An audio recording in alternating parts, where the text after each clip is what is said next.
국지전 우려 이게 정말 심각한 것 같아요. 우리 새날 시청하시는 분들도 주변에 좀 많이 얘기를 해주셨으면 좋겠는데, 먼저 물론 정확한 건 아닌데 제가 최근에 문재인 정부 때 이제 대북 사업 쪽에서 같이 일했던 분하고 좀 이렇게 대화를 나눌 기회가 있었는데, 정말 대북 그 전문가들 사이에서는 심각하게 국지전 우려 이런 얘기를 하더라고요. 그러니까 어떤 거냐면 그 이제 근거가 몇 가지 있는데, 북한이 올해 1월 달에 들어서 애국미 운동을 대대적으로 벌였대요.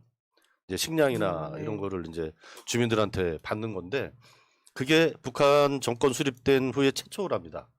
1월 달이면 음. 그나마 쌀 그 수급이나 이런 게 제일 원활할 때고, 북한에서도 이제 뭐 그 국경일 이런 게 몰려 있기 때문에 1월 달에 힘든 거를 내색을 안 했다는 거예요. 그래서 애국미 운동을 그동안 여러 차례 벌였지만 1월 달에 한 거는 생전 처음이래요. 정권 창립되고 나서. 왜 그렇게 할 거냐.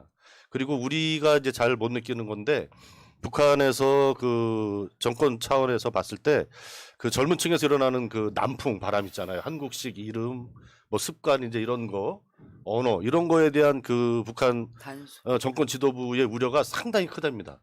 그래서 이 젊은 층들의 말하자면 정신적 해이, 도덕적 해이 이런 거를 다잡기 위해서도 뭔가 좀 일을 꾸밀 것 같다.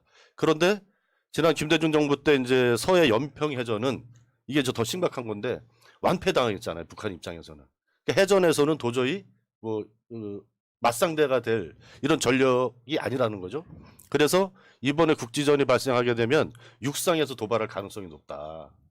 그래서 이제 체제 내부 젊은 층들 이런 이제 국지전을 벌여서 도모도 하고, 또 이제 한국 정부와 이제 대립, 미국도 경각심도 일으키고 여러 가지 측면에서 충분히 가능성이 있다.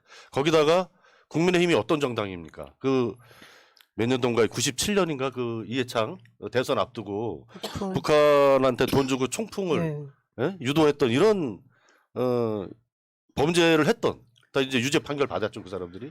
이런 전력 있는 집단이에요. 그러다 보니까 내년 총선을 앞두고 윤석열 정부가 가진 노력을 다해도 총선 승리가 불투명하게 되면 가장 파괴력 있는 것은 정말 휴전선에서 무슨 국지전이라도 벌어지면 정말 준전지 상태로 몰아가면서 총선을 치르려고 하는 이럴 가능성이 충분히 있다. 이런 얘기를 하더라고요. 그래서 저도 이렇게 좀 그냥 흘려들었는데, 그럴 가능성에 대해서 우리가 염두에 두고 지금부터라도 이렇게 여론조사를 통해서 주변의 국민들한테 좀 많이 좀 알려야 될 것 같아요.